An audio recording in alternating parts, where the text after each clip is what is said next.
माही, मुझे एक डाउट है, क्लोज से कहीं देखा है। 1 मिनट रुक जाओ। उसका नाम क्या बताया तुमने? अरुण। पूरा नाम है Arun Kumar. Bhuvaneshwari cotton mills owner का इकलौता बेटा है। लड़की अमीर ना हो तो भी चलेगा, ऐसा मैट्रिमोनी प्रोफाइल में डाला था। इसलिए 8 महीने पहले मैंने तुम्हारी फोटो भेजी थी उसे। क्या नहीं, क्या हुआ? उसका आज तक कोई भी जवाब नहीं आया। तुम्हें ये सब नहीं पता है क्या? तुम्हारी माँ आखिरी सांसें गिन रही है, घर चलो। जानता हूँ उसने तेरा ब्रेन वॉश कर दिया है।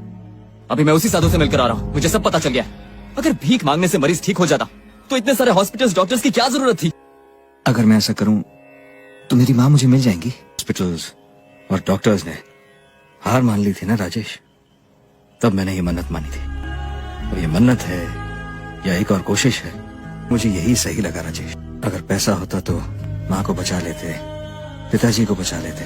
यही सोचकर दुनिया में न जाने कितने ही लोग खुद को झूठा दिलासा देते आ रहे हैं। जानता है मुझे पैसे की कमी नहीं है, लेकिन अगर अपनी माँ को बचाने के लिए मैं कुछ नहीं करता तो मैं जिंदगी भर खुद को अंदर ही अंदर कोसता ही रहता। राजेश, पागल हो गया है तू।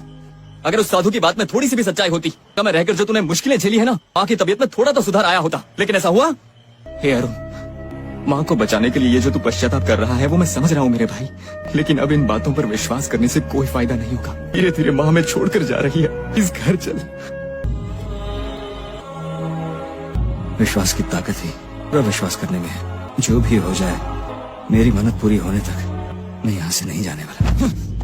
एक साधु की बात मानकर अपनी माँ के आखिरी वक्त पर उसके साथ ना रहने का अफसोस तुझे जिंदगी भर सताता रहेगा। अब वो साधु कहेगा जिंदगी के सामने मौत एक बहुत ही छोटी सी चीज है, और देखना तब तुझे अपनी माँ की कमी महसूस होगी। राजेश, अब सिर्फ 2 ही दिन बचे। 48वें दिन सुबह 11 बजे मन्नत पूरी होगी। परसों आकर मुझे ले जाना।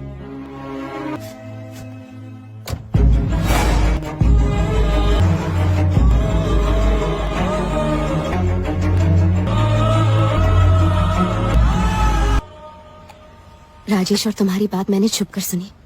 तुम्हारी माँ की तबीयत ठीक होने के लिए मानी है कि तुम एक भिखारी की जिंदगी जियोगे, और 2 दिन में ये मन्नत खत्म होने वाली है। ऐसी हालत में मैं तुम्हें डिस्टर्ब नहीं करना चाहती, इसलिए मैं ये ऑडियो मैसेज भेज रही हूँ। देखा, मैंने उसी वक्त बोला था ना, ये भिखारी नहीं हो सकता।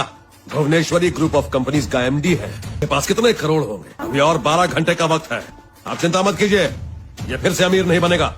मैं इसे यहीं पर भिखारी की मौत मारूंगा। अगर वो उन गुंडों के हाथों नहीं मरा तो हम जेल जाएंगे। सरंदर इंस्पेक्टर मेरा दोस्त है, 2 लाख दे दीजिए। Okay sir. और उनको सारी बात भी समझा दीजिए। सर, इंस्पेक्टर को ये मत बताना कि वो बहुत अमीर है।